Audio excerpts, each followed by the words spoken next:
E agora eu vou chamar a professora Virgínia, que é mestre, doutora e historiadora. Ela atua na pós-graduação de História da UF. Ela integra o Núcleo Interdisciplinar de Estudos e Pesquisas sobre Marx e Marxismo. Coordena o grupo de trabalho e orientação. Pode vir, professora. Eu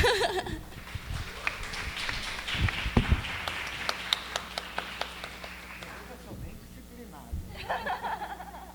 Eu obedeço direitinho.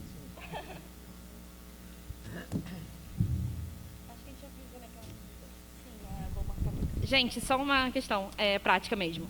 A Virgínia, a gente planejou uns 40 minutos de fala, e depois a gente abre para o debate, aí dependendo do número de questões a gente vai abrindo blocos e vamos pensando conjuntamente. É um debate, então seria ideal que todo mundo falasse, não se estão acanhados. Qualquer coisa, manda por papelzinho, aí a Amanda lê, e depois a gente faz o sorteio, depois do debate, tá? Bom, boa tarde, todos, todas e todes. É uma satisfação estar aqui. É muito tempo que não venho para um auditório da UERJ, local que eu já frequentei muitíssimo no pré-pandemia. Agora estou voltando às atividades e voltando com muita cautela às atividades presenciais coletivas, porque eu tenho um pai muito idoso e eu faço questão de estar com ele 2 vezes por semana, e para isso eu não posso me expor para além de alguns limites. Isso significa que vir hoje aqui, hoje é quinta, sexta, sábado, domingo de manhã eu estou fazendo teste para ver se eu posso ir na casa dele. Mas é assim, mas a gente vai retomando, porque a gente já está sentindo muita falta. Então, queria agradecer ao NEPS, em especial a Ana, o convite para estar aqui, para a gente estar pensando junto. Menos do que uma conferência, uma grande palestra, é um bate-papo. E é um bate-papo que talvez a gente possa fazer com tranquilidade, da gente ter opinião diferente, ter divergência, ter convergência, querer mais ou querer menos. E a ideia é um pouco essa. Quer dizer, o tema é eleições e classes sociais. Então, antes de tudo, eu quero lembrar que eu sou historiadora. Historiador tem alguns defeitos. Em geral, o historiador é conservador, tá? Não se iludam, mas para além desse defeito constitutivo, porque a história foi criada para elogiar as grandes figuras pátrias, não foi criada por outras razões, a disciplina acadêmica. Em compensação, as grandes teorias da história, a grande reflexão da história foi criada pelo Marx. Marx e Engels, e, portanto, significa uma potência extraordinária para a reflexão histórica. Então, a desvantagem de ter o historiador é que sempre ela vai dizer, mas tem alguma coisa lá atrás que a gente tem de pensar e tal. E essa é uma delas. O acesso ao voto, à eleição, resulta de lutas fortíssimas no século XIX, quase todo o século XIX. O século XIX é o dos anos 1800, porque eu sei que a gente, de vez em quando, se perde aí, né, no número dos séculos. Então, os anos 1800 foram anos de intensíssimas lutas de trabalhadores para ter acesso a alguma forma de organização e representação. Lembra a todos que um pouquinho antes do início dos anos 1800 aconteceu na França a Revolução Francesa, e um século antes aconteceu na Inglaterra. Aconteceram, na verdade, 2 grandes revoltas populares na Inglaterra. Tanto na Inglaterra quanto na França, a participação popular foi fundamental para garantir a vitória da nova classe dominante, a burguesia. E assim que essa classe dominante, burguesia, se viu ocupando os espaços políticos centrais, assim que essa revolução, foram verdadeiras revoluções sociais e políticas, aconteceram, imediatamente a repressão se voltou contra as classes trabalhadoras que tinham permitido esse processo revolucionário. E uma das primeiras maneiras de organização do poder burguês é esse que a gente conhece, da separação de poderes. Eu não vou dar uma aula sobre isso, é um tema interessante, mas é para outro debate, entre executivo, legislativo e judiciário. Esse princípio de separação de poderes desta maneira resulta, especialmente dos processos das revoluções burguesas, ao qual a gente pode acrescentar uma terceira grande luta, mas que não é exatamente uma revolução, que é a independência americana, e depois a Guerra Civil Americana, com intervalo mais ou menos de um século. A Guerra Civil é quando o norte industrial vai guerrear com o sul escravista nos Estados Unidos, né? Esse já é no final dos anos 1800. Mas o que eu quero dizer é que essa separação de poderes, que inventou duas coisinhas básicas, que são um pouco diferentes em alguns países, uma Câmara alta e uma Câmara baixa, né? Então, uma Câmara dos nobres e uma Câmara dos plebeus. Mas os plebeus não quer dizer que eles sejam iguais entre eles. O fato de não ser nobre não elimina a diferença entre um grande proprietário e um trabalhador, ou uma trabalhadora. E essa montagem, que é super bem explicada por alguns teóricos, como Locke, por exemplo, que é um grande pensador do liberalismo, essa montagem tinha uma grande vantagem. Ela simplesmente excluía a população praticamente inteira, do tipo 90% da população, de qualquer lugar nessa organização política.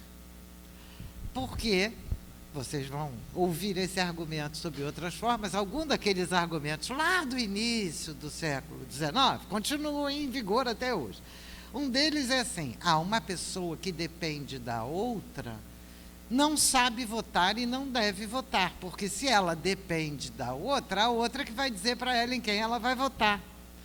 Então, portanto, por exemplo, as mulheres já estavam fora de cara do voto, porque dependiam naquele momento dos maridos, ou dos padres, ou pastores.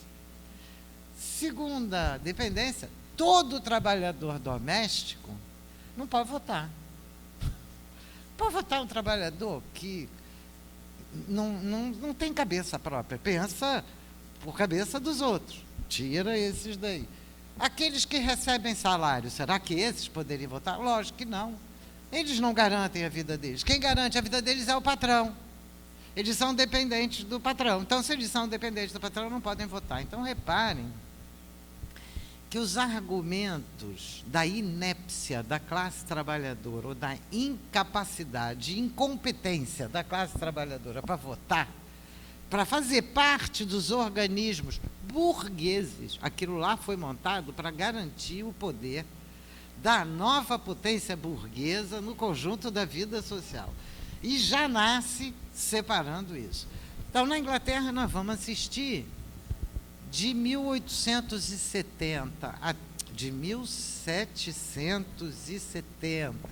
até 1840, intensíssimas lutas operárias, que passa pela quebra de máquinas e passa por um movimento de auto-organização impressionante, que foi o que se chama hoje cartismo, que era a exigência de que aqueles trabalhadores pudessem se organizar e que a Carta Magna, que eles pudessem participar das discussões sobre a Carta Magna inglesa.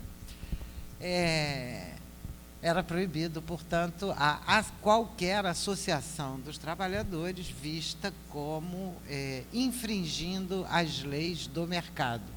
Nenhuma semelhança com os dias atuais. É muito diferente, né? 200 anos. No século XIX, na França, também uma luta, foram uma sequência de lutas, essa foi muito bem trabalhada pelo Marx, né? Uma sequência de livros que vai culminar com a Guerra Civil na França, que é o relato sobre a Comuna de Paris, das lutas operárias, das lutas dos trabalhadores para garantir direito de organização, direito de voto, direito ao trabalho, uma sequência de direitos que vão se soldar em 1871 na Comuna por um processo eleitoral direto absolutamente genial, em que as massas trabalhadoras foram para as ruas, votaram diretamente. Os eleitos eram eleitos executivos, isso é, eles estavam eleitos para resolver os problemas.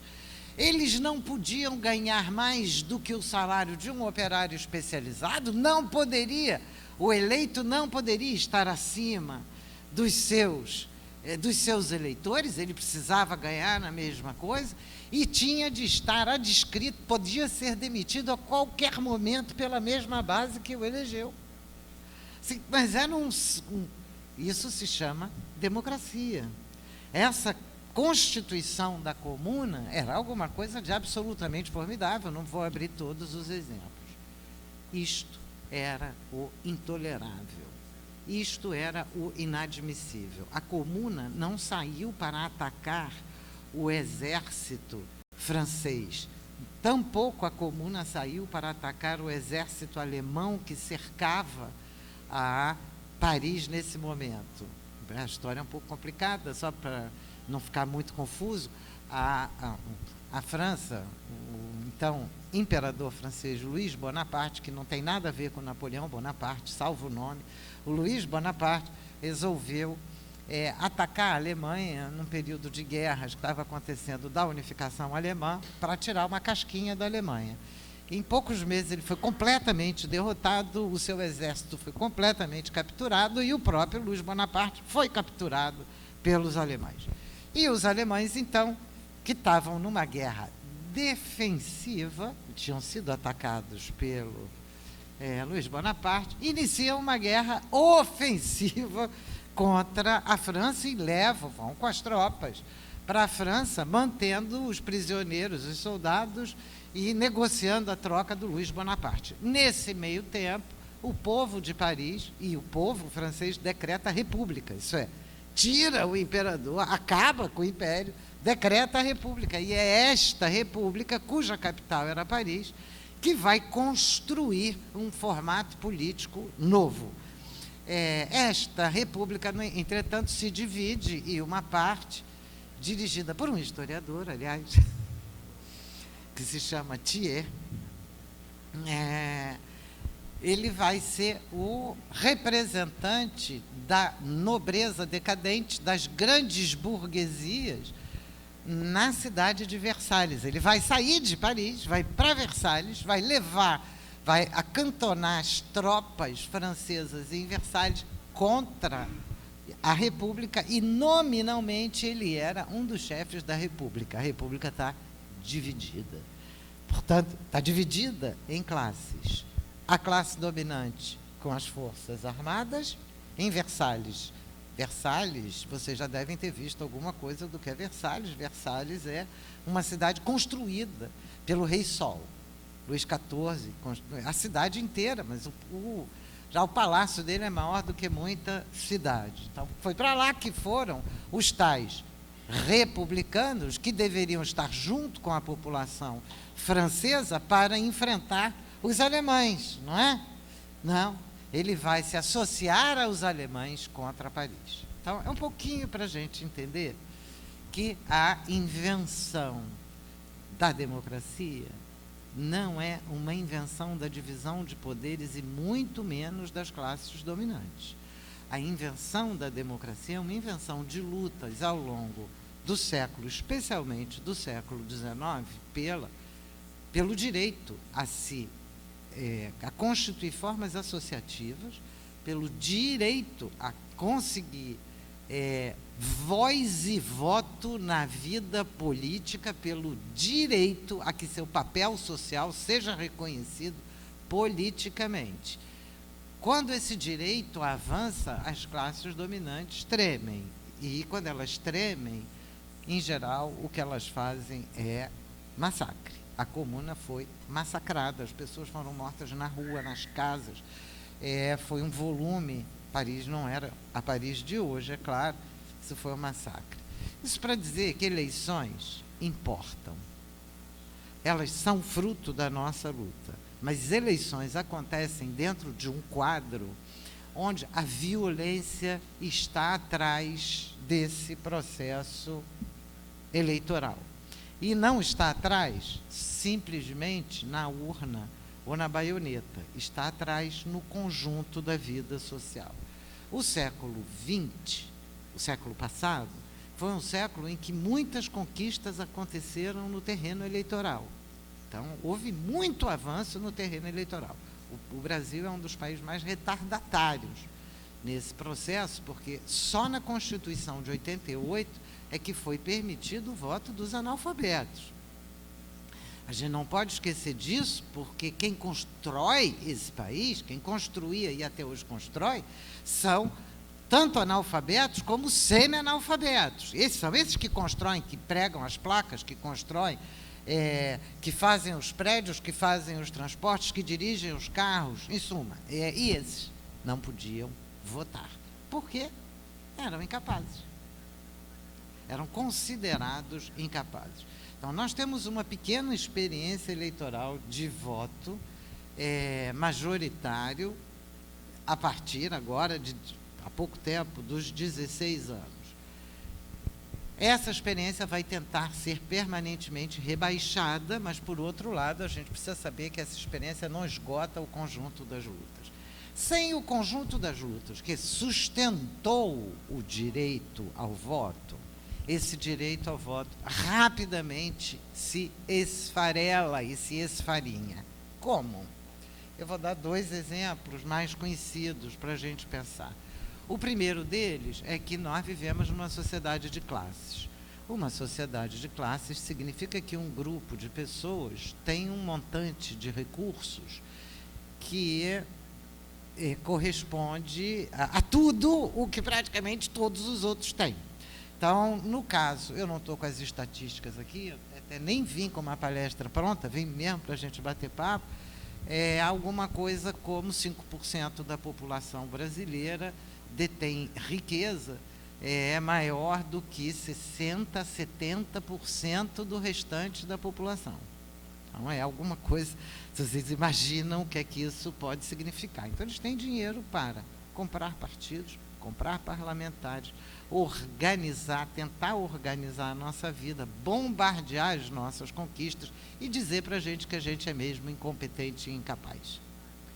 Então, e como a gente é incompetente e incapaz, e como eles têm muito dinheiro e ainda são bonzinhos, eles vão pegar o dinheiro público para eles dizerem para a gente o que a gente deve fazer. Essa é a atuação burguesa no pós-constituinte no Brasil.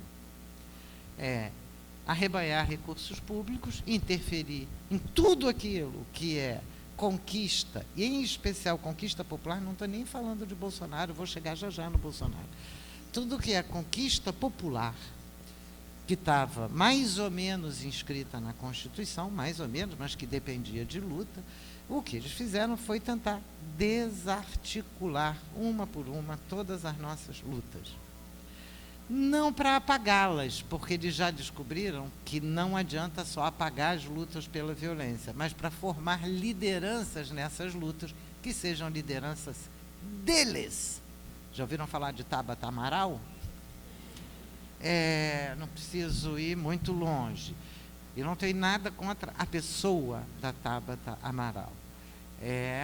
Nós temos um problema de classes. Nós temos uma menina que vem dos setores populares e que vai ser educada pelas classes dominantes para se manter próxima às classes trabalhadoras, mas para ser liderança de quem mesmo? Das classes dominantes. Então, a Tabata é apenas um exemplo numa grande quantidade, e essa política foi feita em grande escala. E essa política não se faz porque as tábatas são frágeis ou são incompetentes, mas porque as tábatas e as meninas pobres, e as meninas negras, e os meninos negros precisam vender força de trabalho, precisam sobreviver.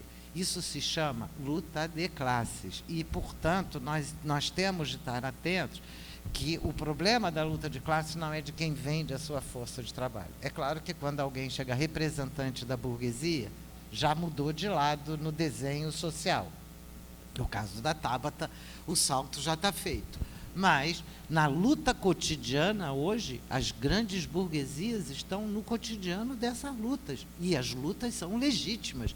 E as lutas são necessárias. Porém, elas têm de saber que nós estamos disputando dentro do nosso terreno com as grandes burguesias. Então, a primeira grande questão é que a burguesia não atua só comprando parlamentares, nem só comprando partidos, nem só definindo qual deve ser a política. Ela atua também tentando impedir as nossas lutas. Na verdade, não é impedir, é ajustá-la para os seus interesses, amoldá-la para o seu desenho. Todo mundo já ouviu falar do GIF, Grupo de Institutos e Fundações Empresariais, onde se reúnem mais ou menos 200 entidades financiadas pelas empresas, todas muito lindas, generosas, democráticas, voltadas para o bem-estar social, para as favelas, para a juventude pobre, para a periferia, para negros e negras, para as mulheres, assim como a Luísa Trajano, do Magazine Luiza, tem uma entidade, que eu esqueci o nome, não sei o que, de mulheres, e que ela faz uma promoção em que ela abre 15 vagas para mulheres do país inteiro. Tem uma fila de 50 mil mulheres, porque estão precisando de trabalho. E ela vai peneirar dessas 50 mil, 15, e vai tentar formar dessas 15 alguma liderança dela no meio das mulheres. Tá certo? Luísa Trajano, Magalu, Magazine Luiza, é esse mesmo. Nós temos muitos, eu não vou abrir toda a discussão. Então, vamos aqui. Depois, se vocês tiverem curiosidade sobre a atuação burguesa ou a luta de classes na sociedade civil, a gente volta, porque esse é um tema que é um tema meu querido, e no caso da educação, é um tema muito quente. Mas vamos voltar aqui para as eleições.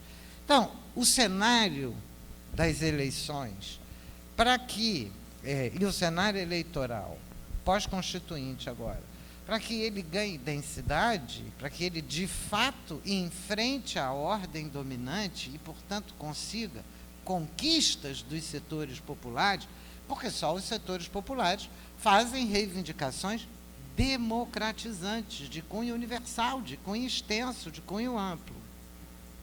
Para que isso aconteça, os setores populares têm de estar organizados, têm de ser formados, têm de estar em contato uns com os outros, porque senão fica um bando de autônomo, isolado, cada um no seu canto, né? A autonomia da cadeira 15, e, portanto, ser capaz de se reconhecer nas lutas, de reconhecer as múltiplas lideranças que vão aparecendo nos processos de luta, que são todos eles urgentíssimos e necessários. E a década, no pós-constituinte, o que nós assistimos foram dois grandes impactos sobre o conjunto das esquerdas. O primeiro deles foi a queda da União Soviética. Não se iludam, esse não foi um impacto pequeno, foi um impacto devastador no conjunto das esquerdas, que uma parte delas simplesmente desaparece do dia para a noite, some.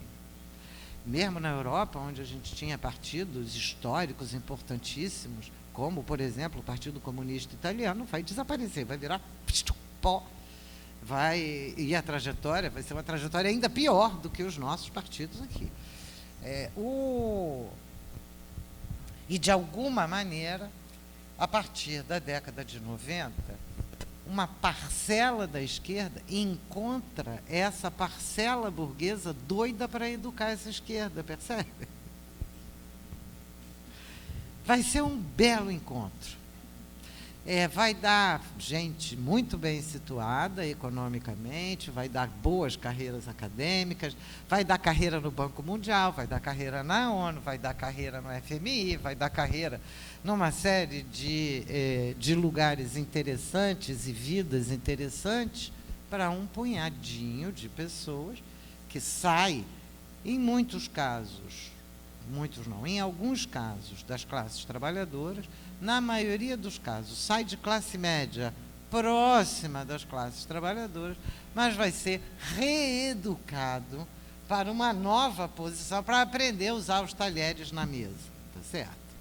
Para poder olhar aquele mar de talheres e saber qual que tem de pegar agora para comer, sei lá, que inventarem na hora. Bom, agora vamos avançando. Isso significa que, para que essas eleições tenham densidade, é preciso luta. Se a luta se reduz, e se reduz só a eleição perde densidade, perde capacidade de enfrentamento. E quem é que ganha quando a eleição perde densidade? Quem que vocês acham? Aqueles que têm dinheiro de formar liderança em Harvard. Aqueles que têm dinheiro para pagar 50 mulheres para serem formadas no time da Magalu. Que, em geral, nem todas as mulheres estarão do lado da Magalu, ainda tem isso. Não se esqueçam que isso não é uma aposta garantida deles, eles têm de pagar mais 50, e mais 50, e mais 50. Só que tem 300 mil na porta, esperando trabalhar. Nossa base é das 300 mil. Nossa base é das que estão na fila, esperando, e não das que foram peneiradinhas para virar liderança do lado de lá. E na nossa base está cheio de liderança maravilhoso.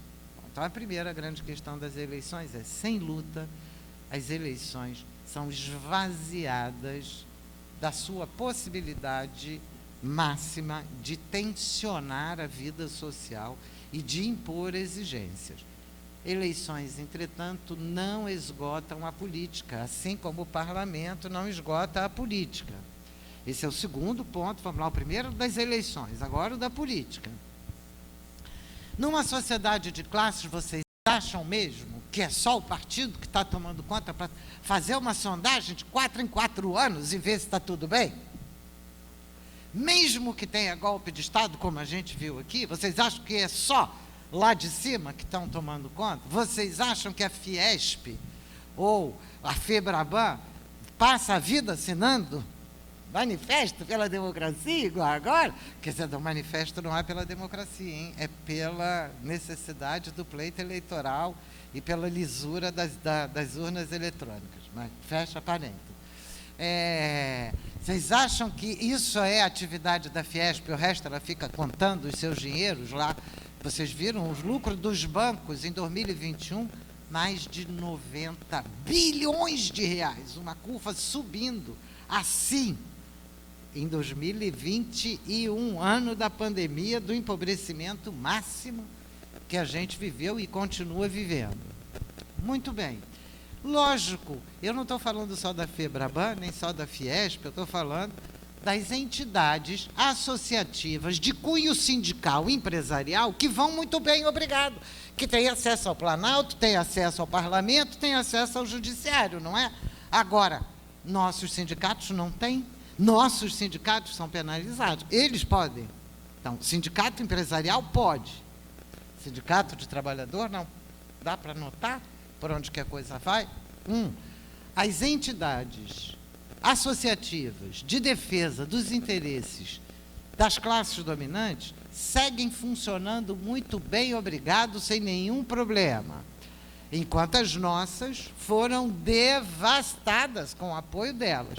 Além disso, isso significa que elas não estão diretamente no Estado, elas estão indiretamente no Estado.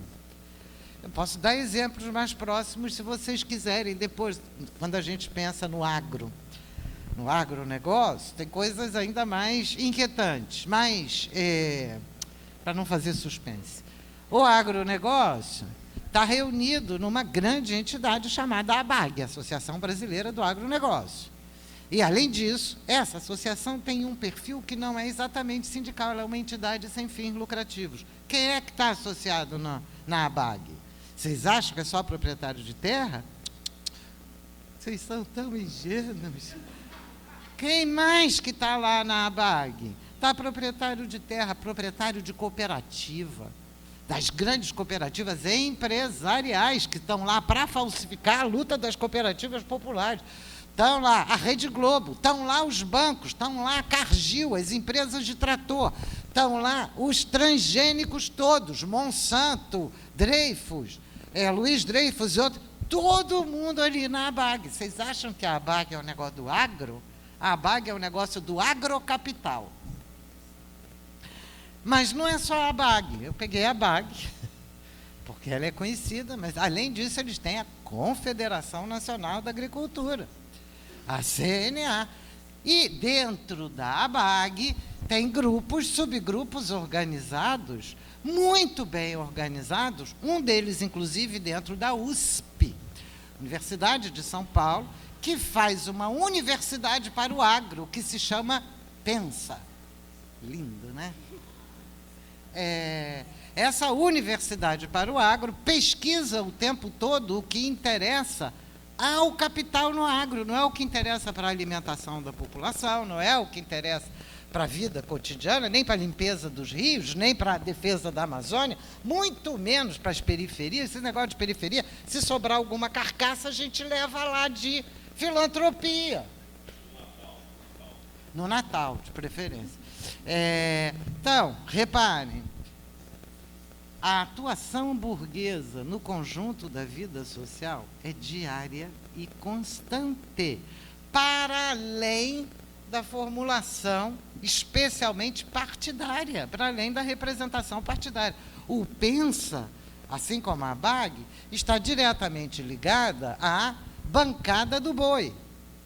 A bancada do boi tem uma casa em Brasília, onde eles se reúnem toda semana, os parlamentares eleitos com o dinheiro da bancada do boi, que vocês sabem que para ter boi é preciso ter bala.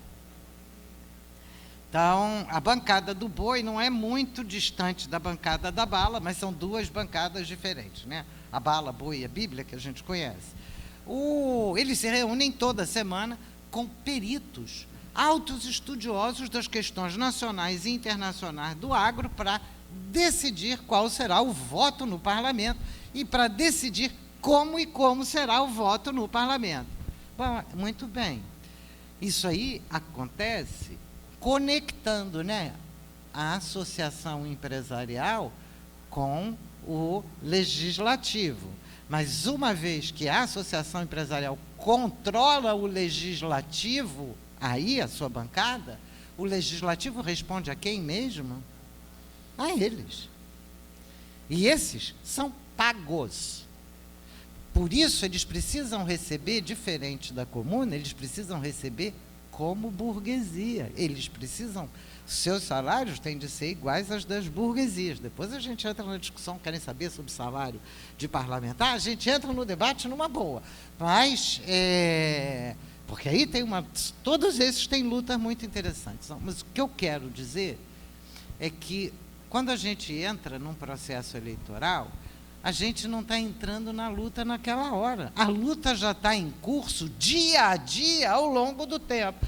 Se não nos organizamos, se não estamos enxergando o que eles fazem, isso para mim é o pior. Se a gente não enxerga o que eles estão fazendo, isso é gravíssimo, porque nem pensar a gente ainda vai aceitar o que eles fazem. E o exemplo maior, todos pela educação, é o exemplo mais dramático de todos. O segundo exemplo mais dramático é um negócio que aí a gente vê como eles falsificam, como é luta de classe mesmo, o troço se chama movimento pela base. Qualquer um vai dizer, pela base eu estou. Então, eu vou, para esse movimento eu vou. Mas o movimento pela base é dirigido pelo Jorge Paulo Lemann, que é um dos maiores bilionários do Brasil. Da mesma maneira, estava o grupo do Jorge Paulo Lemann dirigindo Todos pela Educação, que durante muito tempo foi dirigido pela Fundação Roberto Marinho, que formou toda uma geração de técnicos e intelectuais políticos. E esses vocês vão ver todos os dias na Rede Globo falando de educação. E falando para nós com uma disfarçatez enorme de que, coitada, a educação pública vai tão mal, a gente quer ajudar a educação pública.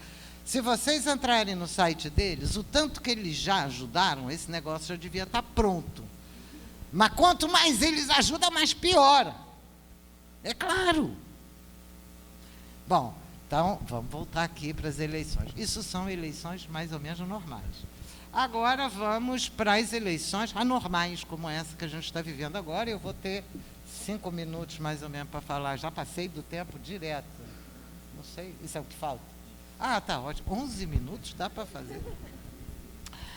Bom, o que nós temos? Nós temos uma longa trajetória, década de 90 e a primeira década do século XXI, em que a nossa luta foi tendencialmente reduzida ao âmbito eleitoral, sem estímulo, sem garantia e sem apoio para as formas organizativas mais ou menos autônomas das lutas populares.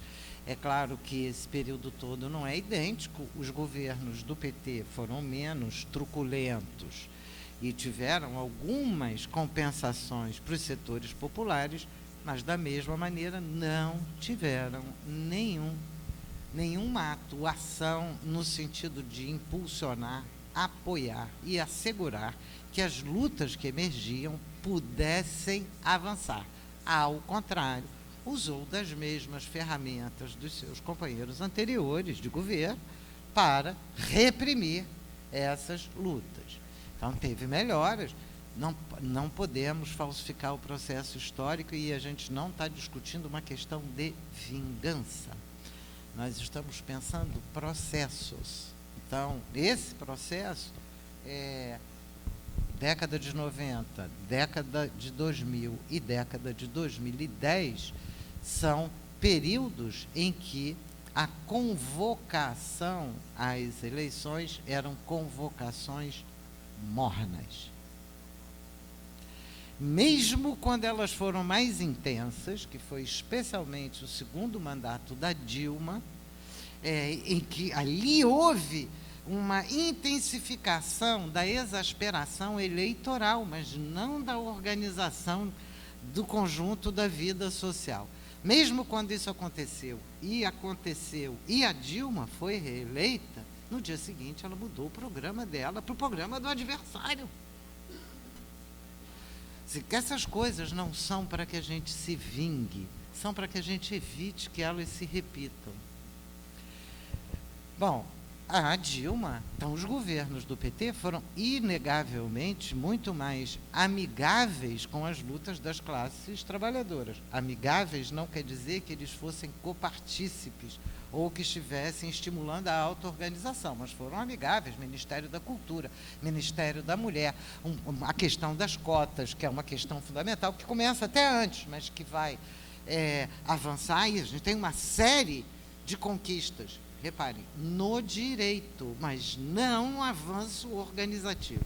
Onde há avanço organizativo é completamente autônomo. Assim, são pequenos grupos que, apesar de tudo, se mantêm autonomamente na luta. Portanto, um golpe de Estado jurídico, midiático, parlamentar, das Forças Armadas e mais algumas coisas, mais estrangeiros e mais alguns detalhes, aconteceu sem que a população fosse à rua, sem que a população se alçasse para defender. Eu acho que tinha que ter se levantado, mesmo que aquele governo não tivesse organizado, porque agora o meu problema não é mais defender aquele governo, é defender o meu direito. E essa é uma questão que é uma questão fundamental. Na derrota do Lula, a gente viu o Temer. Eu sei que vocês preferiam não lembrar do nosso vampiro, mas o Temer tinha 2% de aprovação. Vocês lembram o que o Globo disse ao Temer quando ele tinha 2% de aprovação? Disse assim: aproveita que a tua aprovação está lá embaixo para fazer o que você tem de fazer, porque tu não vai ser reeleito mesmo. E fazer o que tinha de fazer era o quê? Quebrar, fazer a quebra da Previdência, fazer a contra-reforma trabalhista, era eliminar todos os direitos associados ao trabalho, era quebrar a espinha dorsal das formas organizativas ainda remanescentes da classe trabalhadora. Era esse o alvo. Nesse ambiente é que se cria fascismo. Esse é o ambiente para a criação do fascismo. Não vou entrar em detalhes, eu quero terminar daqui a 6 minutos, depois, se vocês quiserem, porque essa conversa pode ser infinita, vocês já viram, né? Para lembrar o seguinte: o golpe de 16 vai reunificar o conjunto das classes dominantes, não apenas os grandes proprietários, mas todos os seus esbirros em volta, todos os seus agregados, todos aqueles que estão ali apenas para lambebotas e outras partes do corpo. Foi uma agregação desses setores em torno de setores das classes dominantes que fizeram aquela papagaiada do Pacto da Fiesp e que depois se associaram com as Forças Armadas para colocar Bolsonaro no governo. Eles não colocam. Todos sabem que Bolsonaro faz parte da família, todos. E que a parcela dos dirigentes militares que está em torno da família tem também suas conexões com a família e as milícias, ou vem direto dos porões da tortura da ditadura empresarial militar que foi uma sevícia sobre o país. A eleição de um cara desse tipo não é por um princípio moral, não é porque a população é moralmente A, B ou C, é porque a população perdeu o hábito de ouvir e de falar sobre aquilo que são os seus problemas concretos. O PT é um partido ruim? Não, mas o PT não fazia mais isso. O PT fazia a grande fala pelo alto, lá dos grandes acordos, lá por cima. Essa emergência do fascismo é uma tragédia. Eu nunca vivi nada parecido na minha vida. É uma tragédia da qual nós não temos ideia de como vamos sair disso. As eleições são... nós já estamos na luta há muito tempo. Antes de falar das eleições, nós estávamos numa pandemia genocida, com um governo genocida, apostando na contaminação de rebanho. Nós fomos para a rua. Nós não podemos esquecer que nós fomos para a rua movimentos de mulheres, fomos para a rua movimentos de negros e negras, fomos para a rua movimentos de LGBTQIA+, fomos para a rua indígenas, fomos para a rua juntos. Nós fizemos, nós já sabemos fazer isso. Bom, a luta, portanto, anti-Bolsonaro não nasce agora com as eleições. Então, primeiro ponto, não apaguemos nossa memória. Nossa memória é preciosa. Toda a atuação eleitoral vai ser no sentido de apagar a nossa memória. Nós fomos para a rua com medo dos assassinos milicianos, nós fomos para a rua com medo da pandemia, mas fomos. Nós fizemos manifestações formidáveis aqui no Rio de Janeiro.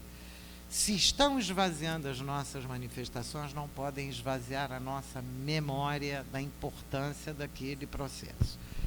2, essas eleições têm um peso mais dramático porque se trata de tirar um fascista. Esse fascista devastou o regime brasileiro, não é fascista ainda. Também é outra discussão sobre um presidente fascista e um regime fascista, são coisas diferentes. Mas esse governo fascistizante devastou por dentro toda a institucionalidade burguesa ali onde havia algum interesse dos setores populares. Não foi apenas na Constituição, não foi apenas na lei, foi no funcionamento infralegal, nas normas administrativas, portanto, ele penetrou por dentro das instituições, e nós estamos vendo como as nossas universidades têm dificuldade agora de se recolocar nesse processo, e como alguns, infelizmente, aderiram. O fascismo é a linha de frente, ou é a linha de frente quando se apresenta a última defesa do capitalismo contra a classe trabalhadora. Então, nós temos uma eleição na qual, agora, o processo eleitoral se trata de derrotar o fascista. Então, eu já vou declarar o meu voto. Eu voto Lula no primeiro turno. contra Bolsonaro. Não voto em Lula achando que vamos voltar para uma conciliação de classe. Nem que ela foi melhor, nem que eu gostaria que isso acontecesse. Voto em Lula para que as possibilidades da luta popular voltem a ter um pouco menos de medo, porque não vai ser muito menos medo, um pouco menos de medo de ser assassinada por uma bala de um alucinado que este governo fascista está armando.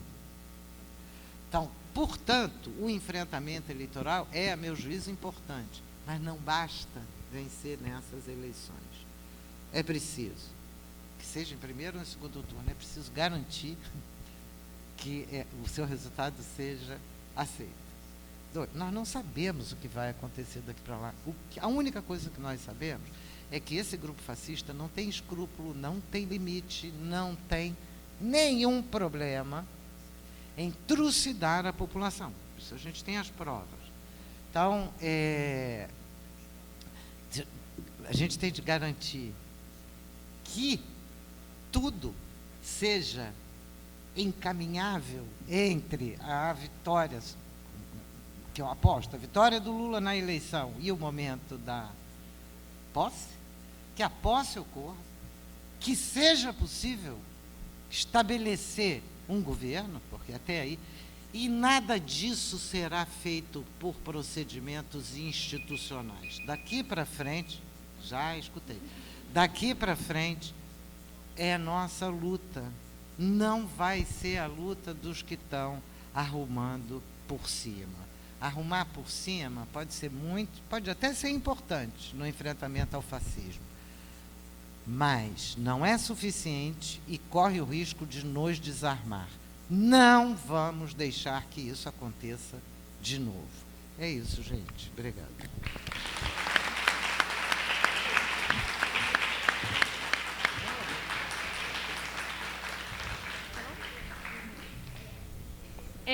Então, a gente vai começar agora o debate. E aí, quem tiver interesse pode se inscrever, é só falar o nome. E aí, a gente pode ser por papelzinho, quem preferir, ou pode pegar aqui o microfone, a gente tenta levar também. 3 minutos cada fala, pergunta, como vocês quiserem participar. E aí, dependendo do número, a gente faz um bloco.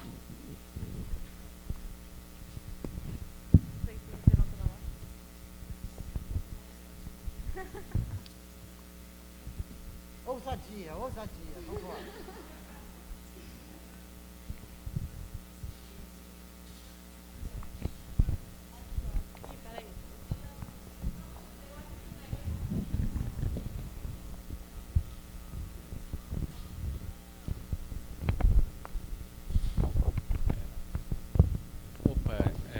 Eu achei, primeiro, que a fala... Vitor, quer dizer que a fala foi muito interessante, falar sobre a eleição.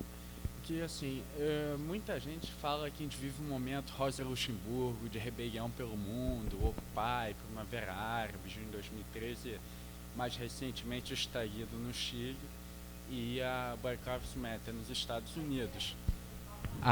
E todas essas rebeliões têm ocorrido nos últimos anos. E, assim, eu penso, nesse momento de ascensão da extrema-direita no mundo inteiro, nesses novos fascismos, uns mais radicais, outros menos, e no Brasil, a eleição, né, de certa forma, um governo cuja única razão de ser, o governo Bolsonaro, é dar um golpe militar, eu acho que isso é explícito desde o início.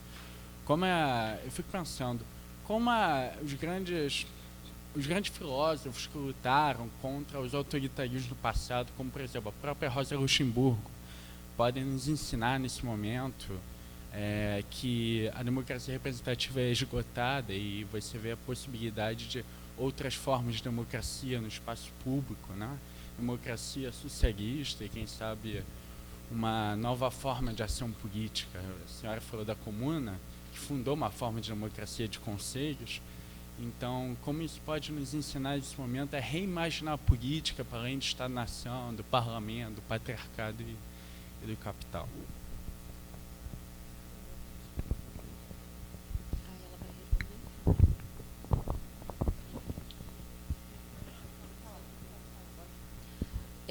professora Virgínia, aqui.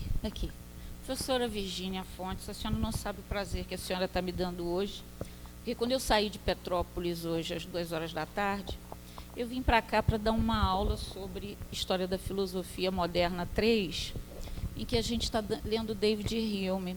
E aí eu já peço desculpas, e os meus alunos que estão aqui sentados e que conseguiram vir, já peço desculpas aos ausentes que não tiveram oportunidade de vir, porque a professora sai da sala de aula para assistir uma aula maravilhosa com a senhora. Aliás, já tenho que declarar, Márcia, desculpa, eu não me apresentei, Márcia Amaral, e não tenho nada a ver com a Tabata. Aliás, meu bem, aqui saiu, meu bem, se ela fosse da família, ela não existiria mais, que é uma família toda de esquerdopata, lá em Petrópolis. Numa cidade que elegeu Daniel Silveira, 74,20% daquela população, da população que elege alguém em Petrópolis, votou nisso que aí está. Mas eu queria fazer uma provocação à senhora e já pedir milhões de desculpas. Você, tá bom. E já pedir milhões de desculpas por não poder ficar no debate até o final. Mas vai lá a provocação. Ouvindo a senhora, ouvindo você falar, Virgínia, eu me lembro, e assim como bela historiadora que é, né, me lembro da nossa trajetória, da construção da nossa história. E é uma construção de história que não tem muita luta, né? Parece que a elite sempre resolveu os problemas do Brasil, né? No sentido de uma proclamação da independência que na verdade, eu interpreto assim de uma maneira romântica, porque eu sou otimista, né? Que se resolve com Dom Pedro I estando apaixonado pela dona Domitila do Castro Canto Melo e Silva e faz uma pirraça e fala, não vou, eu fico. Aí dona Leopoldina, Imperatriz Leopoldina e José Bonifácio tratam de fazer o caminho para a independência do Brasil. Proclamação da República, né? Vai no mesmo estilo. O melhor amigo de Dom Pedro II é convidado, um convite assim meio impositório, né? Atrair o amigo. Não. Ou tu assina, ou tu vê o que vai acontecer contigo. Né? E aí aqueles quadros maravilhosos que o Brasil gosta de cópia, né? Aqueles quadros maravilhosos, é só tirar o Dom Pedro I e botar o Marechal Deodoro da Fonseca em cima do cavalo, que vai ficar a mesma coisa, né? Mesma coisa. A nossa história não é uma história de luta que começa, né, pela base. Não que essas lutas não tenham acontecido. Elas aconteceram sempre e elas sempre foram sufocadas violentamente. Tá? A nossa história recente, ela é marcada por muitas desculpas. Muitas desculpas. O processo de redemocratização do Brasil, ele começa com um processo de anistia geral e irrestrita, em que a proposta é perdoar todo mundo, perdoar quem matou, quem torturou, né? Mas perdoou também quem morreu. Exato. Nós temos um processo contra um certo capitão do Exército Brasileiro, terrorista esse senhor, né? Que é queda para o alto sempre, né? A gente vê isso no judiciário, o juiz que rouba, ele é aposentado. Não, a tentativa primeira é de aposentá-lo, né? Com um salário maior do que ele tinha, mas aí é um escândalo tão grande que aí prende-se. O que eu quero perguntar à senhora é o seguinte: será que essa forma com a qual nós lidamos com crimes graves que acontecem no nosso país, de tentarmos fazer mediações, como é a mediação desse processo de redemocratização geral, novo processo de redemocratização do Brasil, com uma anistia geral ampla e irrestrita, e nós não punimos ninguém, e, de certa forma, isso imprime na sociedade uma sensação de sempre nada adianta, nada vale, as injustiças acontecem e ninguém é punido. Se isso não continua, e ao continuar, agrava, né? Porque nós vivemos aí 3 anos e 7 meses de um governo ridículo que atentou contra a nossa vida brutalmente. E nada foi feito. São crimes atrás de crimes. Não sei quantos, mais de 100 processos de impeachment embaixo da cadeira do nosso presidente da Câmara dos Deputados. Aí um criminoso recebe a benesse da graça do presidente. A minha provocação é essa, professora, para a senhora falar desse nosso processo de perdoar e fazer mediações, e isso nos trouxe até aqui. Obrigada, muito obrigada. Oi, gente, boa tarde. Meu nome é Kelly, eu sou doutoranda em Serviço Social da UFRJ. Faltei aula para estar aqui hoje, vendo a Virgínia. Abafa. Mas, enfim, durante a sua... Não é muito uma pergunta, é mais alguns apontamentos. Durante a sua fala, vieram várias questões, né, na minha cabeça e tal, assim. E eu estava lendo um texto, semana passada, do Ottaviani, e sua fala me remeteu que a nossa burguesia é uma burguesia que ela é muito subordinada, né, aos proprietários de terra. Então, quando ela surge enquanto classe dominante, ela se subordina a esses interesses dos proprietários da terra e tal. E como até isso hoje está ligado, né, como a gente tem até hoje uma bancada da bala, da Bíblia e do boi, essa bancada do agronegócio, né? E a situação do Brasil é uma situação que vem piorando muito nos últimos anos, né? Nessa conjuntura de ascensão da extrema-direita, sem dúvida a gente não está numa eleição normal, digamos assim. É uma eleição muito excepcional. E eu acho que a classe trabalhadora... Muito excepcional, não. Muito, uma exceção, né? Não é uma eleição normal. E eu acho que a classe trabalhadora brasileira, eu acho que ela não aguenta mais Bolsonaro. A gente precisa... tem pessoas passando fome, a gente está numa situação muito difícil. E eu acho que existem algumas coisas que ficam um pouco deslocadas, assim, alguns movimentos que colocam que candidatura própria. Eu acho que a esquerda brasileira, boa parte da esquerda brasileira dos movimentos não estão votando no Lula porque está contente com a política de conciliação de classes que o PT vem fazendo há muito tempo. É justamente votar no Lula no primeiro turno para derrotar Bolsonaro, porque a gente sabe que o período que vem pela frente, caso o Lula seja eleito, vai ser um governo ainda mais neoliberal, e que a gente saiu nas ruas em 2018, né? Como eu posso dizer, com todo medo, mas a gente estava naquele processo do ele não e tal, que o PT justamente fez uma crítica dizendo que o Bolsonaro foi eleito por conta do movimento das mulheres, e a gente sabe que não foi isso, né? Então, vem muito desmobilizado, né, essa eleição. A gente tinha uma esperança de ser uma eleição que tivesse movimento, que tivesse pessoas na rua, mas eu acho que a classe está tão cansada que ela só quer votar no Lula no primeiro turno e é isso, acabou. Mas eu acho que nós, né, que estamos mais na vanguarda dos movimentos sociais, eu acho que a gente tem que batalhar para que essa eleição seja uma eleição que tenha povo na rua, que tenha pessoas se mobilizando, porque assim a gente pode se sentir mais seguro e rebater as ameaças golpistas, ao contrário do que Lula falou, que a gente não deve tentar medir forças com o fascismo no 7 de setembro. Né? Eu acho que, no mesmo... Já estou terminando. Eu acho que, de certa forma...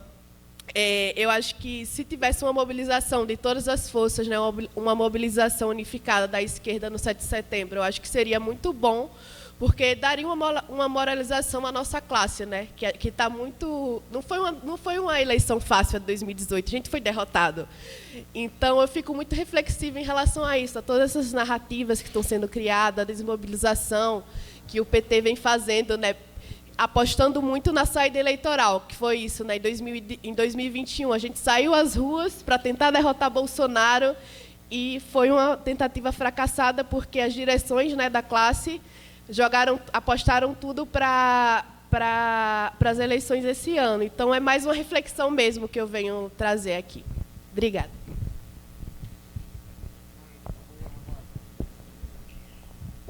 Bom, eu vou começar... Eu vou tentar juntar, porque a questão do Vitor e a provocação da Márcia tem muita coisa a ver. E eu vou tentar juntar um pouquinho as duas para a gente pensar junto. Lembrando, o Vitor pergunta o que os nossos clássicos podem nos ajudar a reinventar a política.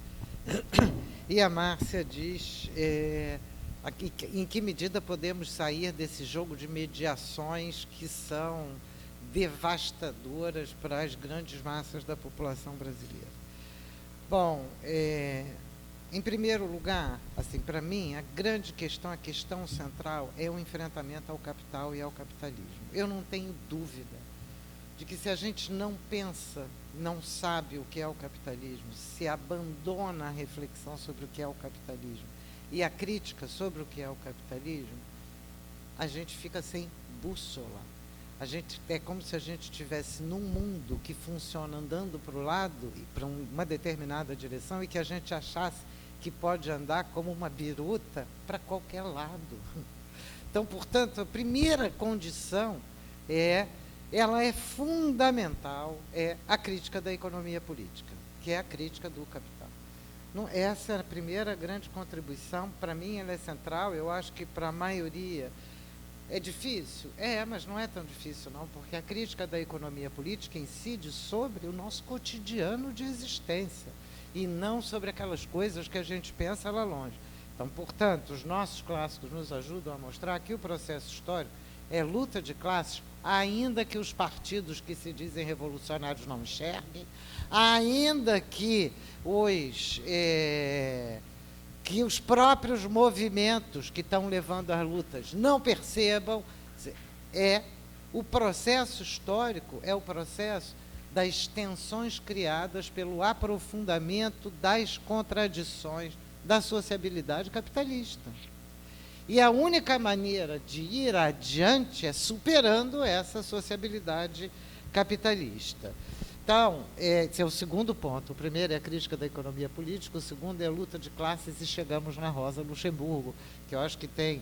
Eu não vou pegar a Rosa, lembrando a todos que a Rosa morreu em 1919, morreu assassinada amando.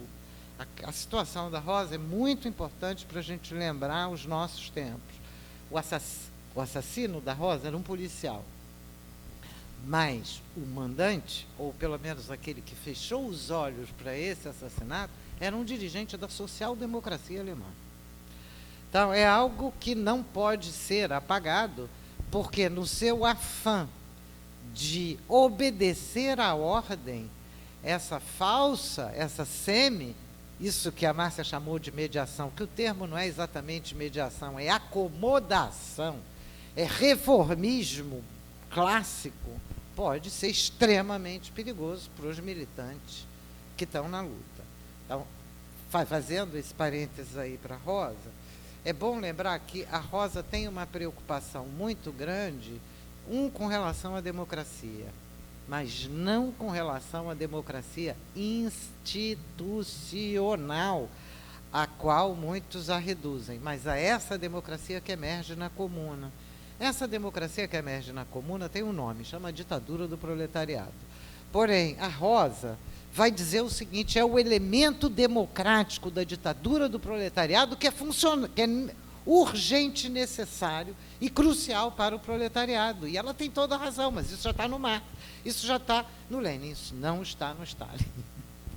Então, ela podia ter desacordos com o Lenin, tinha, e são desacordos importantes, mas, nos dois casos, o enfrentamento à ordem do capital e, portanto, um princípio revolucionário e uma organização para dar conta do processo revolucionário era essencial. Então, vou dar um salto mortal da Rosa para agora, 100 anos depois, para voltar no texto da Márcia. Que lutas e em que condições as classes trabalhadoras levam as suas lutas, especificamente no caso brasileiro e hoje no mundo inteiro? Em primeiro lugar, as classes trabalhadoras hoje urbanas, não estou falando das rurais, estou falando das urbanas, metade delas não tem contrato de trabalho, metade delas não tem jornada de trabalho, não tem um dia para repousar. Repousou naquele dia, não ganha para o dia seguinte, não tem condição de amparo, não tem licença saúde, vai para o SUS e até se cuida, mas não ganha, não come. Então, é algo, essas condições são inauditas, elas não são nem parecidas com o século XIX, elas são outras, elas são pior.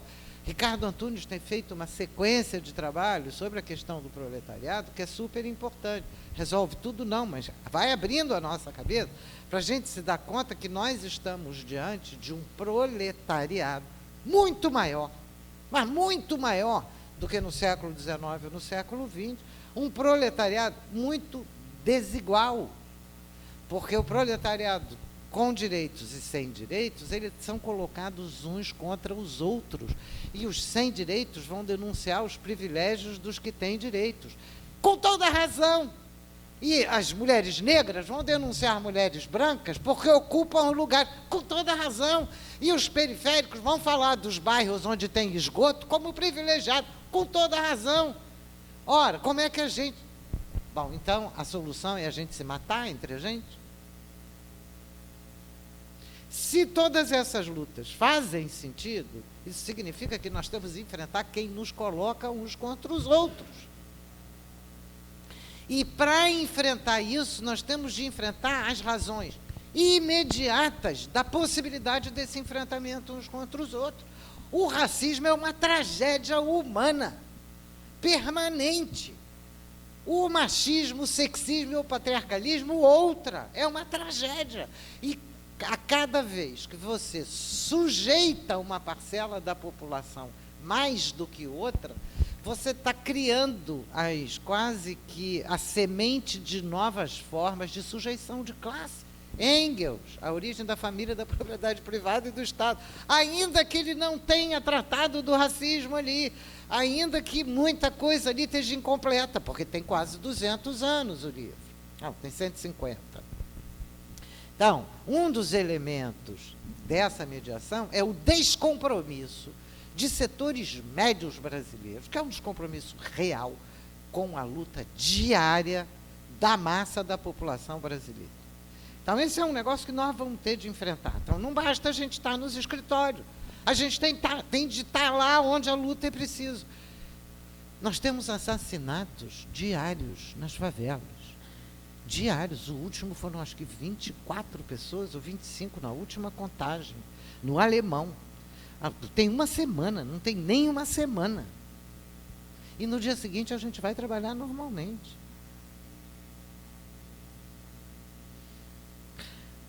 Isso é imperdoável, é inaceitável, porque isso é repor as condições da dominação de classes no nosso cotidiano. Bom, então, sempre houve muita luta. Tá? A estratégia burguesa no Brasil não é só, Kelly, a da sujeição da burguesia urbana à burguesia proprietária da terra, embora o Ottaviani seja maravilhoso. É que as burguesias brasileiras elas têm fortunas em escala internacional. Eu fui fazer uma palestra essa semana e entrei no Banco Central para ver quanto dinheiro do exterior tem aqui e quanto dinheiro as burguesias brasileiras mandaram para fora. E descobri que tem aqui dentro em torno de 550 bilhões de dólares. Está no relatório do Banco Central, não precisa muita... e o relatório é bem cretino, ainda por cima, é deste Banco Central que está aí. Agora, as burguesias brasileiras mandaram para fora, no total, não foi mandaram agora, tá? Elas têm um estoque. Esses 550 bilhões aqui são o estoque do capital estrangeiro investido aqui. Agora, o estoque do capital brasileiro investido fora, 450 bilhões de dólares.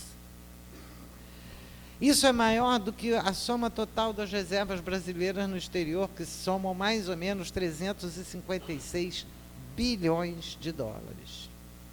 Então, repara, nós temos uma burguesia, nossa burguesia não é fraquinha, não é coitadinha, não é, e aí, Santo Florestan, tiro santo, Florestan Fernandes, para mostrar exatamente a configuração dessas burguesias subalternas que são truculentas, que arrotam civilidade mas executam truculência. Mas não precisa nem a Florestan. Rui Guerra e Chico Buarque já fizeram, né, a distância entre a intenção e o gesto. Esse país ainda vai, esta terra ainda vai cumprir seu ideal. Então, a classe trabalhadora precisa enfrentar todos os elementos que dividem a classe trabalhadora. Agora, se a classe trabalhadora branca, bem posicionada, com emprego e com direitos, simplesmente não reconhecer, eu espero que a classe trabalhadora atropele essa. Porque precisa ser atropelada, precisa ser saculejada. Não é possível. Porque o resultado é setores da classe trabalhadora votando no Bolsonaro porque ele é contra tudo que está aí. Porque ele diz que é contra tudo que está aí. Ele diz isso, ele repete. Aliás, ele repete. Né? O que ele faz mais na vida é repetir. Enquanto uma parte da esquerda esqueceu de dizer que é contra tudo que está aí. Então, a gente vai ter de fazer esses enfrentamentos permanentemente. Eu acho que agora é um momento eleitoral, mas esse momento eleitoral precisa ser um momento de reorganização da nossa luta. Não pode ser só, não, eu já sei que eu vou votar, estou tranquilo, agora vou para o meu churrasco com o tiozão. Porque essa é uma coisa que não dizem, o tiozão, em geral, é aquele que assedia as sobrinhas, né? É aquele que passa a mão, que é o tio do assédio, que é exatamente o personagem do qual nós nos ocupamos. Então, essa questão é uma questão, a meu juízo, fundamental. As lutas feministas, antirracistas, LGBTQIA+, apesar de se apresentarem como lutas muito recuadas, e é possível que as pessoas, em muitos casos, sejam muito recuadas politicamente. Quem está na mira de uma faca, em geral, não é o mais avançado na formulação política. Porém, se quem é avançado na formulação política não enxerga a faca que está matando o outro, esse não é avançado nada, ainda é mais atrasado do que o outro. Então, seremos vanguardas, seremos lideranças? Precisamos. Nós precisamos ser lideranças das lutas e não dos nossos umbigos. Nós precisamos, a luta de classes não tem hoje o desenho unicamente sindical, os sindicatos têm de avançar. Esse é um debate que está colocado, desde a criação da Conlutas. Peraí, gente, a Conlutas, há mais de 10 anos atrás, qual era o debate da Conluta? Eu não estou defendendo a Conluta, não, estou contando uma história. Qual era? Não é possível mais um sindicato só dos trabalhadores com contrato. É preciso que os movimentos sociais estejam presentes, é preciso que os estudantes estejam presentes, é preciso que os trabalhadores desempregados estejam presentes. Não, que a Conlutas não tenha conseguido fazer tudo isso, é o problema da Conlutas. Mas o nosso problema é que essa questão está posta.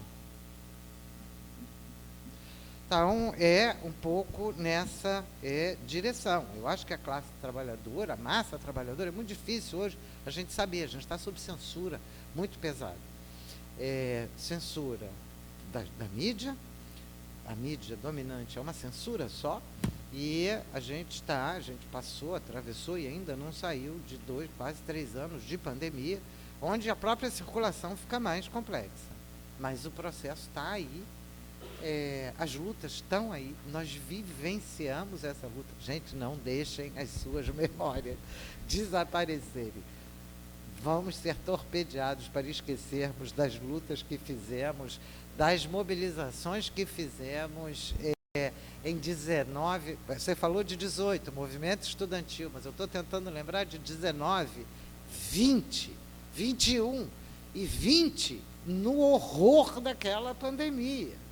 Mas as manifestações maiores foram de 20 para 21. Então, nós temos lutas, mas precisamos da capacidade de entender que esse conjunto de lutas é o conjunto da classe trabalhadora. E que essas lutas respeitar essas lutas é ganhar mais fundo, mais sólido, mais consistente.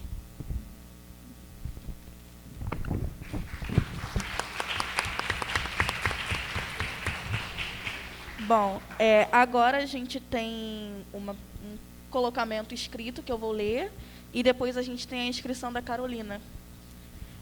Boa noite. Meu nome é Luísa. Quero declarar que meu voto também é Lula, mas queria um clareamento sobre o medo dessas eleições, visto que a esquerda e a classe trabalhadora, ao meu ver, se divide e não consegue ter ideia de que nessas eleições o ponto mais importante é derrotar o Bolsonaro. E me dá medo porque certas pessoas não enxergam isso. E 2018 está aí, Bolsonaro presidente. Carolina pode vir, então. Eu vou falar daqui mesmo. Ah, sim. Boa tarde, eu sou a Cacau, eu sou pré-candidata a deputada estadual pelo Polo Socialista e Revolucionário. Inclusive, estava ouvindo hoje de manhã, a sua entrevista para a Diana no Esquerda em Debate, Virgínia, que está muito boa. E eu achei muito... mais uma vez, eu queria reivindicar esse espaço. Eu participei da semana passada e desse. Eu acho que está sendo debates assim, bastante importantes para a gente pensar o país de conjunto. Assim. E eu queria colocar algumas provocações também para a gente pensar, assim, porque a situação que a gente está, dramática, que ninguém aguenta mais, né? Ela, na verdade, é urgente que a gente dê respostas. E eu gostei muito quando a professora trouxe a importância de pensar, refletir a luta de classe. Porque eu acho que eu sinto um pouco isso nos espaços que eu estou, principalmente, eu acho que dessa camada mais jovem da juventude, que o horizonte de pensar que nós fazemos parte de uma classe que tem batalhas históricas, né, não só no nosso país, mas no mundo, né, ou seja, pensar que a história da humanidade é a história da luta de classe, isso não é uma abstração, né, as revoltas estão acontecendo e elas podem acontecer aqui também. Esse horizonte de pensar as transformações por essa via também, eu acho um elemento muito importante para trazer para o imaginário das pessoas, porque, né, imagino que uma boa parte das pessoas, inclusive, nem viveu os governos do PT. E eu acho que tem muitas leituras para a gente fazer de como a gente chegou até aqui. Né? Inclusive, leituras interessadas no sentido de que foi a Jornadas de Junho, como alguns setores do PT falam, né, que abriu espaço para o fascismo, o que a gente sabe que a conciliação de classes fortaleceu vários setores desses que estão aí, e 2018 foi um apanhado de situações que permitiram, né, que o Bolsonaro capitalizasse esse sentimento antipetista e ultrapassasse a base que ele tinha da extrema-direita. E eu queria entrar no elemento da conciliação, porque eu acho que ele é importante para a gente pensar o que nós estamos construindo, né, para além do processo eleitoral, sem diminuir de nenhuma maneira a necessidade de derrotar o Bolsonaro, ainda que eu esteja construindo, né, uma perspectiva de independência de classe nesse processo eleitoral. Todos nós estamos contra o Bolsonaro. Mas eu acho importante pensar como a gente chegou até aqui, o papel da esquerda nisso, né? E queria colocar dois elementos, assim. Primeiro, com relação ao processo... Foram 4 anos do governo Bolsonaro, e me incomoda bastante quando eu vejo... Né, assim, nós fomos para a rua, foram manifestações importantes. Né, isso aconteceu, mas isso não foi suficiente. A gente tem uma parcela da esquerda que aposta profundamente na CPI da pandemia, no impeachment com a direita, em saídas que são institucionais. E a gente deixa de dar batalhas importantes, como foi a privatização da SEDAI, que passou sem nenhuma luta, sem nenhum ato, praticamente aqui no Rio de Janeiro, a privatização da Eletrobras, para citar 2 exemplos importantes. Mas teriam outros para a gente pensar. Ou seja, as batalhas não dadas, elas também colocam a gente nessa situação defensiva, muitas vezes. Eu não acho que o Bolsonaro, só para concluir, dessa vez eu juro que eu não vou falar que nem da outra vez bastante, eu não acho que o Bolsonaro tem base social para conseguir dar um golpe, ainda que ele tenha a intenção de fazer isso. E acho que isso é todo um debate também. Mas esse movimento, inclusive, da direita, né, onde está a Fiesp, todo mundo, né, em defesa não é da democracia, mas em defesa das eleições livres e tudo mais, certamente, se esses atos chamados pela esquerda tivessem contra a reforma trabalhista, que fez a classe trabalhadora retroceder praticamente ao século XVIII, a Fiesp não estaria lá. Então, acho que isso é um elemento importante para pensar também, que os atos que vão ter agora, né, contra as ameaças golpistas, que uma série de banqueiros, empresários e tudo mais aderiram e estão apoiando. Eles estão apoiando. Eu li uma notícia de que eles estão apoiando os atos, inclusive. Mas só para concluir mesmo, para abrir para o debate, eu acho que se, por exemplo, uma coisa que O próprio Lula disse que queria derrotar o Bolsonaro nas urnas e não na luta, né? E se claramente se a chapa Lula e Alckmin for, na verdade, se a chapa do Lula fosse uma chapa contra a revogação da reforma trabalhista, o Alckmin talvez não estaria lá. E talvez outros setores da direita também não. Então, a reflexão que eu quero chamar para isso, porque eu entendo que a companheira falou que tem pessoas que não estão felizes com a conciliação, eu imagino que seja o caso dela, o caso da professora e o de vários aqui, mas eu acho que tem gente bastante orgulhosa na esquerda de fazer campanha, não só para ele, como para o Tucano do Maia, junto com o Freixo. Então, eu acho que eu queria jogar a luz para também mostrar que as batalhas não dadas pela esquerda e a aposta nas saídas apenas institucionais também colocam a gente nessa situação de medo, enfim, e de achar que o Lula vai resolver todos os nossos problemas. Bom, tem mais alguma questão? Tem. Eu só queria responder a Cacau, porque Luísa, foi eu que escrevi essa pergunta aí que eu não estava querendo falar, que eu estava querendo comer. Eu não acho, de verdade, eu não acho que a gente ache que o Lula seja o resolvedor dos problemas, porque ele não é. Até porque mesmo se ele fosse não conciliador de classe, eu acho que em um governo só, em 4 anos, você não resolve o problema que está aí durante anos, né? Tem muita coisa para poder fazer, até porque, como, vamos supor, a luta de classe, o preconceito, é uma coisa que você não resolve em 4 anos. Mas, ao meu ver, em 2018, tinha muito esse debate também, né, de pessoas antipetistas, de que não queria votar na Haddad e tal.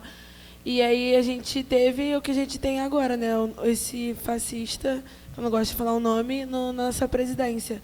Então, assim, acho que o importante agora deveria ser essa junção mesmo, porque essa separação, só como a professora falou, né, é importante para eles separarem, porque quando a gente se separa, a gente fica mais fraco, entendeu? Então, acho que a gente, como classe trabalhadora, independente da gente pensar de forma diferente, deveria, pelo menos nessa eleição, se juntar realmente, porque, para mim, o objetivo principal é tirar esse cara do poder, entendeu? Tirar esse cara de lá. Porque, por mais que ele seja um troglodita, porque ele realmente é uma pessoa burra, eu não acho que ele nem seja nem capitalista ou de direita, porque eu acho que ele não deve nem entender o que é isso. Mas eu acho que ele é capaz de fazer coisas horrorosas, sim, é capaz de botar para frente um golpe e de piorar a nossa situação. E eu não quero pagar para ver, eu não quero mais 4 anos dele governando o nosso país.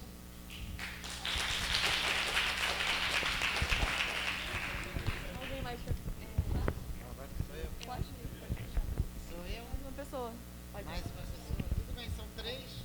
A Luísa teve 2 entradas, uma oral e uma por escrito.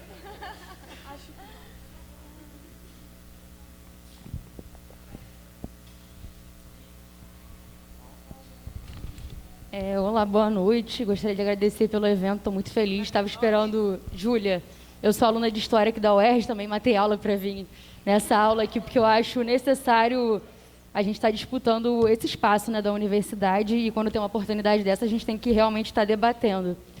E o que muitas questões, né, foram discutidas aqui, e posições, né, que eu acho importante a gente visualizar, mas uma coisa que ficou na minha cabeça, né, que eu lembrei recentemente de um evento que teve, acho que foi em São Paulo, discutindo o resgate da democracia na América Latina. E o Álvaro Garcia Lineira estava, que tem muitos trabalhos sobre, né, o movimento popular na América Latina, a Dilma, o Boulos, algumas lideranças da esquerda, como a Manuela Dávila, e discutindo muito sobre um vazio que existe de projeto de desenvolvimento de esquerda na América Latina e como isso precisa ressurgir. E aí a minha pergunta é: como que a gente poderia pensar, né, esse campo progressista, que a gente tem muita dificuldade de dizer o que ele é, né, quem que compõe, né, como é que a gente faz para direcionar isso num sentido revolucionário, né? Não ficar nesse esvaziamento de pensar em eleição e num programa de governo que não seja levado adiante, né, que não tenha toda uma organicidade dos movimentos sociais de fato, né? A gente vê que o PT ele é associado a vários movimentos, como o MST, que tem um cunho revolucionário forte, mas que isso não prevalece, né? Justamente pelo que a professora já apontou, de as soluções virem sempre de cima e de não ter ali uma pressão, toda uma organização voltada para realmente pressionar e tensionar essas lideranças para fazer o que realmente o povo precisa, o que o povo quer, e que isso fique explícito, né? Que às vezes não fica, está tudo tão desarticulado, tudo tão separado em partidos e movimentos, que a gente não consegue direcionar isso para um lugar, né, de ter esse projeto e que isso seja visível, né, para o país. E aí a gente fala muito desse campo, né, essa onda progressista que está voltando na América Latina.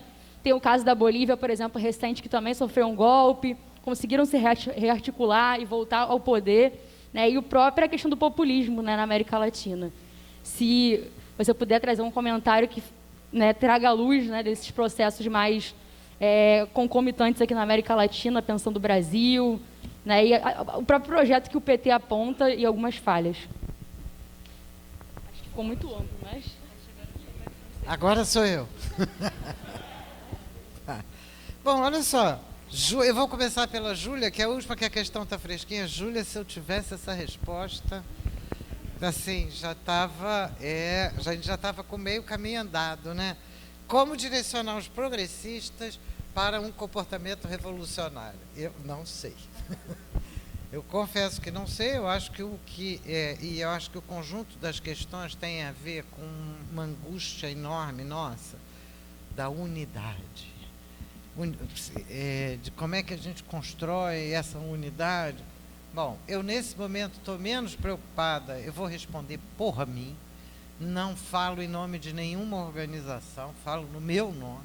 Estou muito menos preocupada com a unidade da direção do que com a corrente mais ou menos similar das lutas. Em primeiro lugar, porque a unidade em nenhum processo revolucionário aconteceu. Em nenhum caso. Salvo depois. E mesmo assim, depois, teve dificuldades, claro.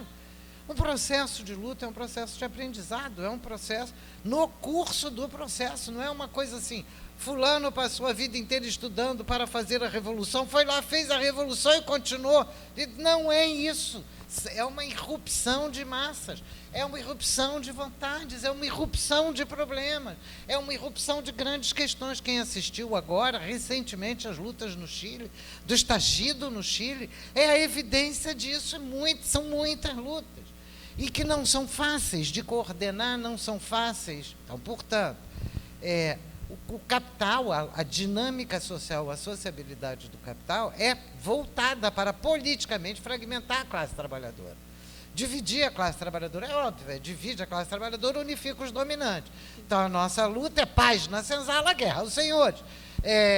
Mas paz na senzala não quer dizer paz dos cemitérios. Não pode ser. Não pode ser. Ah, não, só quem dirige é fulano e o resto todo é idiota. Então, eu acho que para todos, nesse momento, para todos os partidos de esquerda, incluindo a centro-esquerda do PT, porque aí tem uma parte do PT que é uma centro-esquerda, a derrota do fascismo e do Bolsonaro é central. Eu não tenho dúvida. Desse ponto de vista, a unidade já está feita. O fato de que, é isso que eu estou tentando tranquilizar alguns e algumas, né? O fato de que, por exemplo, Polo Socialista, UP, PCB, coloquem candidatos, não quer dizer que eles sejam pró-Bolsonaro. E, de certa maneira, eles só têm aí eu estou fazendo uma análise, eu não estou julgando. Eu vou dizer o meu julgamento e depois a análise. O meu julgamento é importantíssimo que esses caras coloquem a candidatura, a posição é diferente da minha, porque eles vão estar lembrando à população os problemas que a gente não pode esquecer. Em primeiro lugar. Então, se a gente está junto, melhor, porque um lado lembra e o outro lado está indo contente para o esquecimento. Então, a gente precisa que esse troço aí seja lembrado. A unidade não se faz numa mesa de negociação, não se constrói desse jeito e dificilmente a gente vai unificar determinadas tendências. A unidade é o que a luta aponta. Lógico que a intenção um comunista é aquele que consegue ter a generosidade suficiente para saber que o passo do mais rápido só pode ser se ele incorporar o passo dos menos rápidos. Isso significa união operário-camponesa. O que vocês acham que significa isso? Significa educar a classe trabalhadora na época, em 15, 16, 17, a classe operária urbana a ter paciência com o campesinado. Significava a mesma coisa na Itália do Gramsci. Na questão meridional. Vão lá ler a questão meridional, que é lindo. No Lenin isso está em vários textos, mas depois vai estar no que fazer mais explicitamente. Então, a construção da unidade, vocês conhecem a Revolução Russa, não foi um partido unitário, era menchevique e bolchevique. Mas a gente vai pegar a Revolução Cubana, já tem outro desenho, mas a Revolução Cubana vai se defrontar com o Partido Comunista Cubano, que depois vai mudar de posição, mas que no começo não queria revolução nenhuma. Queria independência de Cuba, não estou dizendo que o PCB era horrível. Porque a questão não é essa. Então, primeiro eu falei do meu julgamento, agora da análise. Nós temos um problema de sectarismo incrustado. E esse problema de sectarismo não é porque a gente é feio, bobo e incapaz de entender o sectarismo. Acontece que a autodefesa de grupos pequenos muito atacados envolve, mais ou menos, levantar barreiras, que são barreiras, assim, eu me reconheço com A, B, C, D, E, F, e nesses aí eu confio, com esses eu faço. Se vier alguém de fora, já não estou mais. Faz parte, isso faz parte da educação da militância. Mas quando a gente não consegue educar a militância para olhar para cima do muro, para ir para além do muro da nossa própria organização, aí o sectarismo cria desenhos problemáticos em todas as áreas. Então, por isso que eu tenho muito cuidado. Assim, eu adoro, claro, como todos vocês, né, o Manifesto Comunista, que diz proletários de todos os países univos. Ele não diz partidos de todos os países univos. Ele diz proletários. Então, começa lá pela frase, que é a nossa questão. O que foi a Associação Internacional dos Trabalhadores, com Marx na frente, disputas permanentes. Essas disputas são constitutivas. Nós estamos atravessados por contradições, por questões diferentes. Nós podemos e devemos discutir essas questões. Porém, essas questões não podem ser, digamos, o ponto de encerramento da nossa luta. Eles têm de ser um ponto de abertura. Quando eu citei a importância, hoje de manhã, até lá com o Breno Altman, né, falando lá, eu citei todos os partidos que estão colocando candidatura, porque o meu voto em Lula é contra Bolsonaro. Isso quer dizer que é importante fazer a campanha. Claro, não adianta eu dizer eu voto em Lula contra Bolsonaro e vou para casa tomar picolé. Vai ter de fazer campanha.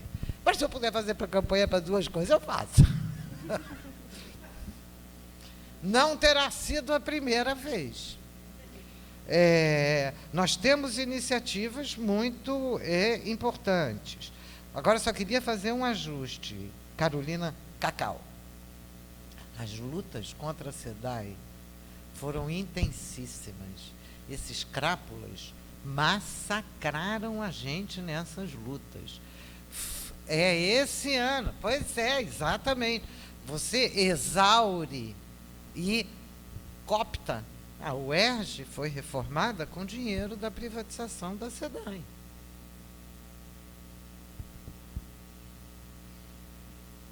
Bom, isso quer dizer que a UERJ é calhorda? É toda vendida? É toda vencida? Não. Quer dizer que a gente vai ter de voltar para a luta. Vai ter de intensificar essa luta de novo. Então, eu acho que essas questões, eu acho que eu consegui responder às três. Eu tenho muito respeito, tanto pelas iniciativas, eu estou colocando aqui minha avaliação pessoal. O PSTU teve iniciativas formidáveis nos últimos 4 anos. Né? A minha perspectiva pessoal era de uma frente de esquerda. Eu combati por essa frente de esquerda, eu não estou em nenhum partido, então organizar é diferente. Mas eu combati por ela. Nos últimos 4, não, nos últimos 6 anos, quando já estava evidente que era uma frente de esquerda. E quanto mais a gente ia debatendo sobre a frente, mais evidente ficava de que a gente tinha de enfrentar os dirigismos de todas as organizações que estavam ali, que queriam a frente, mas contanto que fosse a sua frente. Isso não é ser comunista. decididamente, isso não é ser comunista. Isso é ser oportunista. Isso é uma situação de oportunismo. E de oportunismo em condições de luta terríveis. Não foi um ou outro, praticamente todos. Em parte, isso resulta de uma educação de disputa por hegemonia que nós vivemos nos últimos anos, o hegemonismo campeando. No interior, por exemplo, do PT. Nós temos de avançar com relação a isso. Mas avançar com relação a isso exige que a gente não esqueça. Gente, essa questão da memória é fundamental. É fundamental que a gente não perca os nossos mortos, porque eles vão tripudiar sobre os nossos mortos da Covid. E são quase 700 mil mortos. É fundamental que a gente não esqueça das nossas lutas. É fundamental a gente lembrar que a união é dos proletários. Em suma, a gente segue na luta. Obrigado.